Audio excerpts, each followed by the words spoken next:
Hello friends, সবাইকে শুভেচ্ছা। আজকে আমরা দেখব যে পোর্টফোলিও তৈরি করা। তো আমাদের কাজে প্রায় শেষের দিকে চলে আসছি। তো পোর্টফোলিওর জন্য পোর্টফোলিওটা কেন তৈরি করব, এটা হচ্ছে যে প্রত্যেকটা কমার্শিয়াল ওয়েবসাইটে হোক বা কর্পোরেট হোক অথবা পার্সোনাল হোক, এক্ষেত্রে আমরা আমাদের নিজস্ব কিছু প্রোডাক্ট অথবা কিছু ডিজাইন হতে পারে, অন্য যে কোনো কিছু যাতে শো করাতে পারি, দেখাতে পারি ভিজিটরদেরকে। এটার জন্য পোর্টফোলিওটা খুবই গুরুত্বপূর্ণ একটা ওয়েবসাইটের জন্য। তো এটা নিয়ে আজকে কাজ করব। তো এর জন্য কাস্টম পোস্ট তৈরি করতে হবে, তাই আমি ব্যাক এন্ডে গেলাম। আর এর আগেই কাস্টম পোস্ট তৈরি করার জন্য আমি প্লাগইন ইউজ করেছি। তো সেখান থেকে আপনারা অবশ্যই আশা করি শিখে নিয়েছেন। তো এখানে আমি পোর্টফোলিও নামে একটা স্লাগ দেই। তারপরে এখানে আপনারা দেখবেন যে ফিল্ডের মধ্যে এক্সাম্পল দেয়া আছে কিভাবে তৈরি করবেন। তো এখানে আমি দিলাম পোর্টফোলিওস, তারপরে পোর্টফোলিও। ওকে, তো আশা করি এ পর্যন্ত ঠিক আছে। এতটুকুই তৈরি করে দেখি। এরপরে এখানে দেখবেন যে পোর্টফোলিও নামে একটা মেনু চলে আসবে। তো এটার জন্য আবার রিফ্রেশ দিতে হবে। এখানে চলে আসছে। আপনি চাইলে এর ক্যাটাগরি, ট্যাগ আর সব কিছু তৈরি করতে পারেন। এই প্লাগইনটা নিয়ে একটু ঘাটাঘাটি করবেন। তারপর আমি অ্যাড নিউতে যাই। অ্যাড নিউ থেকে আমরা কিছু প্রজেক্ট তৈরি করি এখানে। আর এর জন্য কিছু প্রজেক্ট ইমেজ আমি রেডি করে রেখেছি। এই কয়টা আমি জাস্ট কপি করে ড্র্যাগ অ্যান্ড ড্রপ করছি আমাদের মিডিয়াতে। আমাদের ইমেজগুলো আপলোড করা শেষ। তো এখান থেকে আমি একটা ইমেজ নিয়ে যাই, এটা। তো এর একটা নাম আছে, তো আমি ঠিক এই নামেই টাইটেলটা ইউজ করি। এরপরে এখানে আমরা কিছু ডামি টেক্সট দিতে পারি, যেটা ব্লাইন্ড টেক্সট জেনারেটর থেকে নিয়ে থাকি। সিলেক্ট অল, কপি করে তারপরে এখানে পেস্ট করে দেই। ওকে, এখন পাবলিশ দিয়ে দেই। তো এভাবে ওয়ান বাই ওয়ান আমি 5 থেকে 6টা পোর্টফোলিও রেডি করে ফেলি।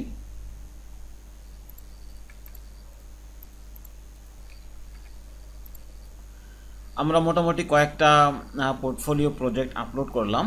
এখন এগুলোর জন্য একটা পেজ সিলেক্ট করতে হবে, তাই অ্যাড নিউতে যাই। অ্যাড নিউ থেকে আমি একটা পেজ ক্রিয়েট করি, ঠিক পোর্টফোলিও নাম দিয়েই। এরপরে এটার জন্য আমরা চাইলে একটা কাস্টম টেমপ্লেট তৈরি করতে পারি, তাই আমি ফাইল থেকে page.php-কে আমি কপি করতে পারি এবং এটাকে আমি অন্য একটা নাম দিয়ে সেভ করি, পেজ ড্যাশ পোর্টফোলিও নাম দিই। ওকে, তারপরে এটাকে কমেন্ট করে দিই এবং এটা টেমপ্লেট নেম পোর্টফোলিও পেজ। এখন এই পেজ এখানে এসে রিফ্রেশ করলে, আচ্ছা আমি এটা পাবলিশে দিয়ে দিই। এখন এখানে আমাদের কাস্টম টেমপ্লেটটি দেখতে পাবো। তারপরে আবার আপডেট দেই, আর এখানে কিছু একটা আমি পেস্ট করে দেই। এখান থেকে কয়েকটা লাইন নিয়ে যাই দেখার জন্য যে আমাদের পেজটা ঠিকমতো কাজ করে কিনা। আর এই পেজটিকে আমি মেনুতে সেট করে দেই, দিলে আমাদের ব্রাউজ করতে সুবিধা হবে।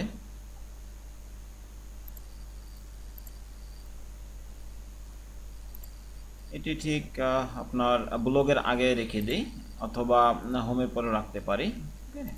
তারপরে সেভ। এরপরে আমাদের হোম পেজটা ফ্রন্ট এন্ড সাইডে রিফ্রেশ দেই। রিফ্রেশ দিলে আমরা এখানে পোর্টফোলিও নামে একটা পেজ দেখতে পাবো, মেনু। তো এখানে আমরা আমাদের পেজটিকে 12 কলাম করে দিতে পারি, তাহলে ফুল কন্টেন্ট শো করবে। আর সাইড বারটা তুলে দেই। হ্যাঁ, এখন ঠিক আছে। তো এখন আমরা আমাদের কাস্টম পোস্টের যে ইনফরমেশনগুলো এখানে আমরা পেস্ট করব, বা এখানে আমরা আমাদের পোস্টগুলো শো করানোর জন্য কোড করব। তো এই কাস্টম পোস্টের জন্য আমরা এর আগে কিছু কাজ করেছিলাম আপনার স্লাইডারের জন্য। আমরা ওখান থেকে কপি করে আনতে পারি, একই কোড বারবার করার কোনো প্রয়োজন নেই। এই অংশটুকু কপি করে নেই। এটা হচ্ছে কোয়েরি, ওকে। তো পোস্ট টাইপ আমি দিয়েছিলাম প্রজেক্ট, ওকে। আর মনে না থাকলে আমরা এখান থেকে দেখে নিতে পারি, ঠিক পোর্টফোলিওর উপরে হোভার করলে এখান থেকে দেখা যাবে যে পোর্টফোলিও নাম, সরি এটা প্রজেক্ট ছিল না, পোর্টফোলিও ছিল। তারপর এই নামটা চেঞ্জ করে দেই। এরপরে আমাদের লুপ নিতে হবে ঠিক এই অংশটুকু। আমি এটা কপি করলাম, এরপর এখানে আমি পেস্ট করে দিতে পারি। ক্লোজিং ট্যাগের কোনো প্রয়োজন নেই। এরপর আমাদের এই লুপের এন্ডিং অংশটা নিয়ে নিতে পারি, তারপর ঠিক এখানে পেস্ট করে দেই। আর এখানে যেহেতু পোর্টফোলিও আছে, আমি ক্লাসের আপনার এই ভেরিয়েবলটিকে এখানে রিপ্লেস করে দেই। আর এখানে যেটা করতে পারি যে আমাদের প্রত্যেকটা পোর্টফোলিওর জন্য একটা পেজে আমি কি পরিমাণ ডিসপ্লে করব এর উপর নির্ভর করে। তো আমি চাচ্ছি এখানে একটা পেজে বা একটা রোতে 3টা করে আমাদের পোর্টফোলিও ডিসপ্লে করাবো। তো এর জন্য বুটস্ট্র্যাপের ক্লাস ইউজ করি all md4।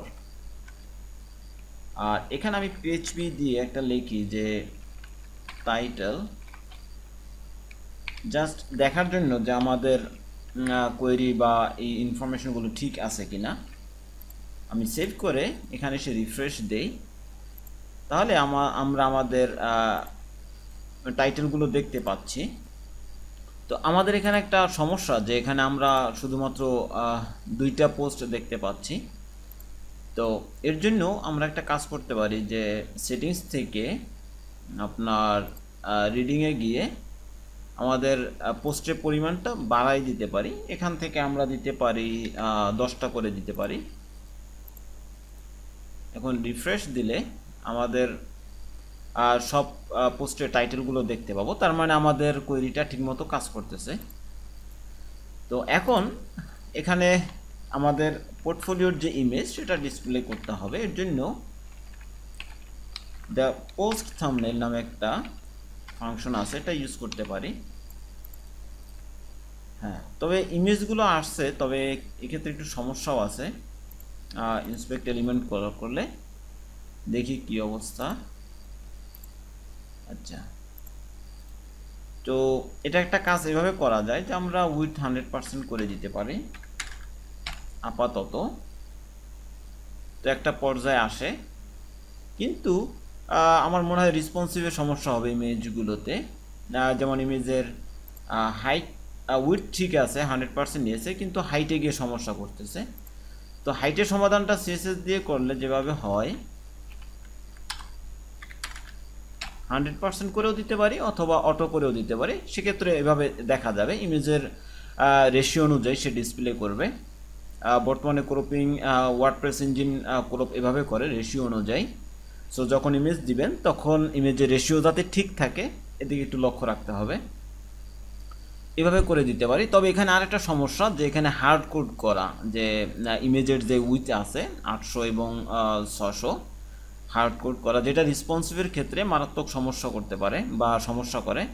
তো এই জন্য আমরা অন্যভাবে এটাকে ডিসপ্লে করাতে পারি, যেটা আমরা স্লাইডারের জন্য করেছিলাম। তো সেই পদ্ধতিটা আমরা এখানেও নিয়ে আসতে পারি। শুধুমাত্র ইমেজের ইউআরএলটাকে নিয়ে আসবো, যেটা ওয়ার্ডপ্রেস ইঞ্জিন ইউআরএল হিসেবে ডিসপ্লে করবে না। যেটা করবে সে আপনার কি বলে ইমেজটাকে ডিসপ্লে করবে। ওকে, তো আমরা এখানে পেস্ট করে দিতে পারি। আর অবশ্যই খেয়াল রাখবেন যখন আপনারা এই কাজটা করবেন, অর্থাৎ ওয়ার্ডপ্রেসের ইমেজ আইডি নিয়ে অর্থাৎ ইমেজের ইউআরএলটাকে ডিসপ্লে করাবেন, তখন অবশ্যই এটা লুপের মধ্যে রাখবেন। লুপের মধ্যে না রাখলে এটা কাজ করবে না, তাই এটা অবশ্যই খেয়াল রাখবেন। আর এটিকে আমি কমেন্ট করে রেখে দিতে পারি। আপনারা চাইলে এটি ইউজ করতে পারেন, তবে এটা রেসপন্সিভের সমস্যা করবে। ও সরি, এখানে আমাকে ইমেজ ট্যাগ নিতে হবে।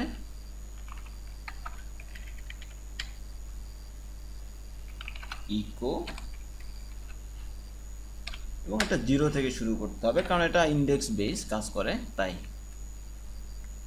ওকে, সেমিকোলন দিয়ে এটা শেষ করলাম। আর অল্টার এখানে আপনি চাইলে টাইটেলও ইউজ করতে পারেন।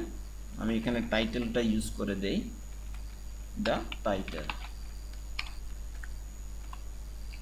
আশা করি এখন কাজ হবে। আর এখানে আমরা আরেকটা ক্লাস ইউজ করতে পারি, তবে তার আগে দেখি যে এখন লুকটা কেমন আসে। ও এখনো সমস্যা হচ্ছে, তো ইন্সপেক্ট করে আমরা দেখতে পারি যে কি অবস্থা।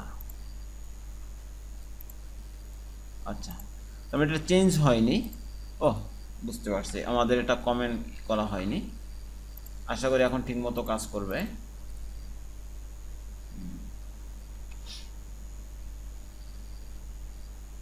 এখন ইমেজের উইথ, আচ্ছা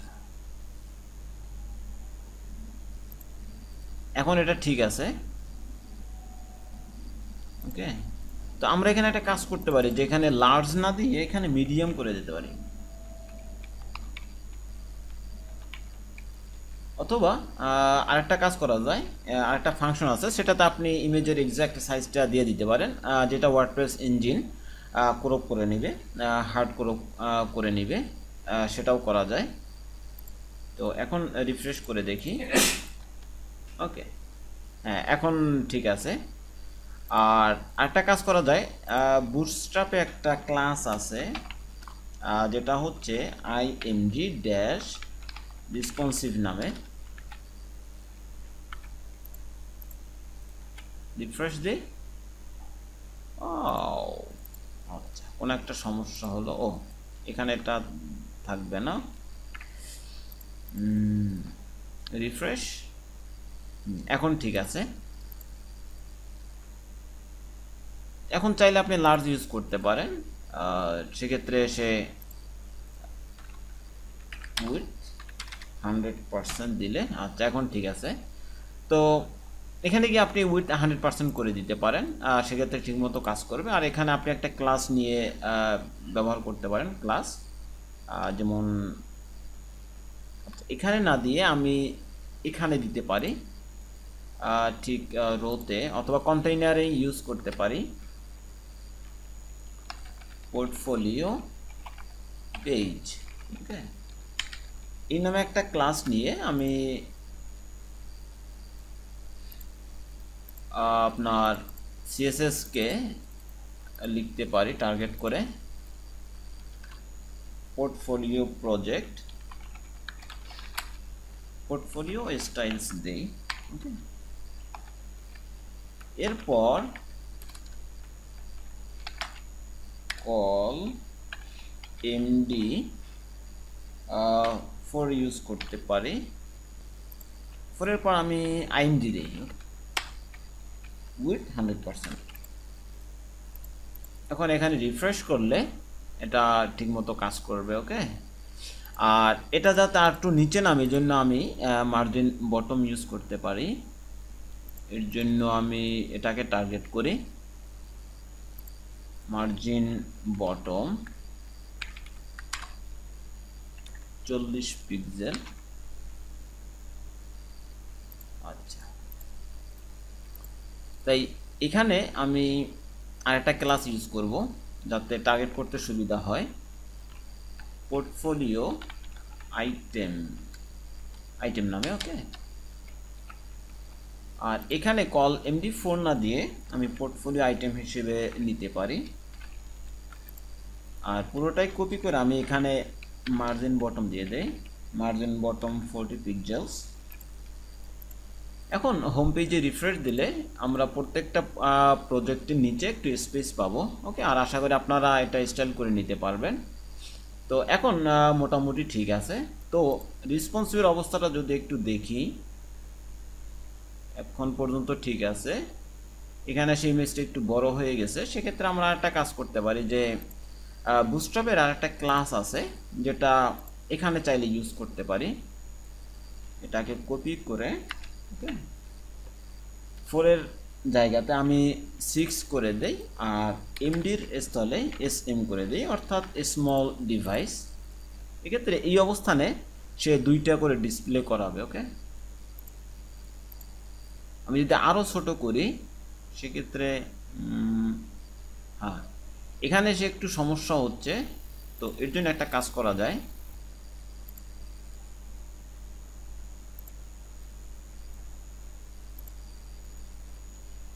এখানে আরেকটা ক্লাস ইউজ করতে পারি, সেটা হচ্ছে যে আরেকটা ক্লাস আছে বুটস্ট্র্যাপের, সেটা ইউজ করা যায়। যেমন এখানে আমি 12 দিয়ে দিতে পারি আর এখানে এক্সএস এক্সট্রা স্মল ডিভাইসের জন্য এই ক্লাসটি ইউজ করা হয়। আচ্ছা, এখানেও কাজ করতেছে না।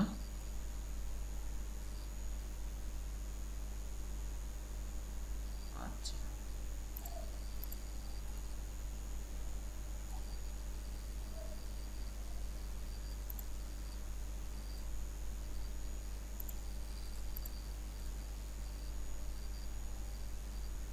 এখানে সেই ইমেজটাকে উইথ 100% করতে হবে, কিন্তু যে কোনো কারণে হোক আমাদের এই সিএসএস ফাইলটা পাচ্ছে না এখানে এসে।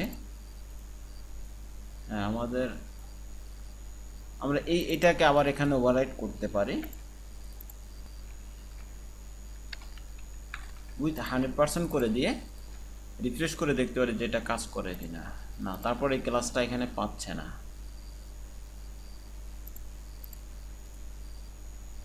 আচ্ছা, যাই হোক, এর অন্য কোনো কারণ আছে, এটা আমরা পরে বের করব। তো এখন এখানে আরেকটা সমস্যা যেটা হচ্ছে যে আমরা কিন্তু একটা রোতে 3টা করে প্রজেক্ট ডিসপ্লে করতেছি, এবং এটা একটা রো এবং এটা একটা রো হওয়ার কথা ছিল, কিন্তু আমাদের এখানে সমস্যা হচ্ছে যে আমাদের একটা রোয়ের ভিতরে আমাদের সব প্রজেক্টগুলো ডিসপ্লে হচ্ছে, যেটা আসলে মানে হওয়া উচিত না। যেমন এখানে এই একটা রোয়ের ভিতরে সবগুলো প্রজেক্ট আছে। তো আমরা যেটা করব যে 3টা প্রজেক্টের পরে যদি আরেকটা রো ডিসপ্লে হয়, এটা দেখতে বা এটা ঠিকমতো কাজ করবে আর কি, যেটা হওয়ারই কথা। তো যাই হোক, আমরা সেই কাজটি করি। এর জন্য আমরা একটা কাউন্টার ইউজ করব। এর জন্য একটা ভেরিয়েবল নেই কাউন্টার নামে, আপনারা যে কোনো নামে নিতে পারেন। এরপর এখানে আমরা আমাদের যে লুপটা চালিয়েছি একটা ভেরিয়েবল দিয়ে পোর্টফোলিও নামে, এটিকে কপি করব। তারপর এখানে দিয়ে একটা আপনার ওয়ার্ডপ্রেসের একটা কিওয়ার্ড বলতে পারেন বা ফাংশন বলতে পারেন, কারেন্ট পোস্ট নামে আছে। তো এর কাজ হচ্ছে যে প্রত্যেকটা পোস্টকে ইন্ডেক্স অনুযায়ী সে ডিসপ্লে করবে। তো যেহেতু ইন্ডেক্স পিএইচপিতে বা প্রোগ্রামিং ল্যাঙ্গুয়েজে 0 থেকে শুরু হয়, তার মানে এটাও 0 থেকে শুরু করবে। কিন্তু আমার এখানে 0 থেকে শুরু হলে প্রথমটা সে একটা রোতে নিবে, এই কারণে আমি এর সাথে আরেকটা 1 যোগ করে দিব যাতে সে 1 থেকে শুরু করে। এরপর আমি এখানে একটা আপনার কন্ডিশন অ্যাপ্লাই করতে পারি, যেমন ইফ দিয়ে কাউন্টার, এরপরে আপনার পার্সেন্টেজ দিয়ে 4 না, এখানে আমি 3 দিব, কারণ আমার প্রত্যেকটা লাইনে 3টা করে প্রজেক্ট আছে, এবং এর মূল্য না মানে ইকুয়াল টু 0 হয়, সে আমাকে পরে নতুন একটা কাজ করবে, ডিভ ক্লোজ করবে এবং নতুন আরেকটা ডিভ সে শুরু করবে, সেটা হচ্ছে রো। ওকে, এরপর আমি এখানে এন্ডিভ করে দিই। এখন আমি একটু রিফ্রেশ করে দেখতে পারি যে আসলে ঠিকমতো কাজ করে কিনা। কোনো এরর নাই। ইন্সপেক্ট এলিমেন্ট করে দেখি যে আমাদের 3টা প্রজেক্টের পরে কোনো রো জেনারেট হয়েছে কিনা। 1 2 3, এরপর আমাদের রো ক্লোজ হয়ে গেছে, নতুন আরেকটা রো এখান থেকে শুরু আপনারা দেখতে পাচ্ছেন। তারপরে আমি এটাকে এক্সপ্যান্ড করলে দেখবেন যে ভিতরে আরও 3টে আছে। ওকে, তো এভাবে আমরা নতুন প্রত্যেকটা রো, একটা রোতে আমরা 4টা করে বা 5টা অথবা 3টা করে ডিসপ্লে করতে পারি আরও সহজভাবে। আর এই ইমেজগুলো যদি লিঙ্কিং করা যায় তাহলে আরও সুন্দর হবে, তাহলে আমরা সিঙ্গেল পেজে গিয়ে আরও অনেক তথ্য ভিজিটররা জানতে পারবে। এজন্য আমি এখানে একটা অ্যাঙ্কর ট্যাগ নেই এবং এর ভিতরে আমি দিয়ে দিতে পারি দ্য পারমালিঙ্ক। আর এখানে যেই ইমেজের ট্যাগটা আছে এটাকে আমি কপি করে ঠিক এখানে বসিয়ে দিতে পারি। আর এই টাইটেলটা এটা কোন একটা আপনার হেডিং ট্যাগের ভিতরে হলে ভালো হয়। আমি এখানে 3 দিয়ে দিচ্ছি, আপনারা আপনাদের মতো করে দিবেন। তারপর ঠিক এই অংশটুকুই আমি এখানে কপি এবং পেস্ট করি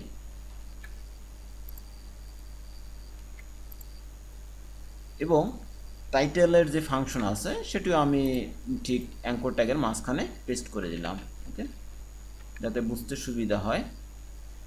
এখন আমি যদি আবার রিফ্রেশ করি, রিফ্রেশ করলে আমাদের ইমেজ এবং আমাদের টাইটেলটি দেখা যাবে যে লিঙ্কিং হয়ে গেছে। আর এখানে যদি আমি ক্লিক করি তাহলে আমাদের সিঙ্গল পেজে চলে যাব। তো যেটি এই মুহূর্তে নিচ্ছে আপনার single.php, যেটি ব্লগের জন্য তৈরি করা হয়েছে। তো আশা করি বুঝতে পারছেন। তো এভাবে আমরা আমাদের পোর্টফোলিও তৈরি করতে পারি। আর চাইলে এখানে আপনারা আরও কাস্টম ফিল্ড ইউজ করতে পারেন বা সিএসএস দিয়ে বিভিন্ন ধরনের ইফেক্ট তৈরি করতে পারেন, সেটা আমরা অন্য কোনো প্রজেক্টে দেখব। তো আজকে পর্যন্তই, সবাই ভালো থাকবেন, আল্লাহ হাফেজ।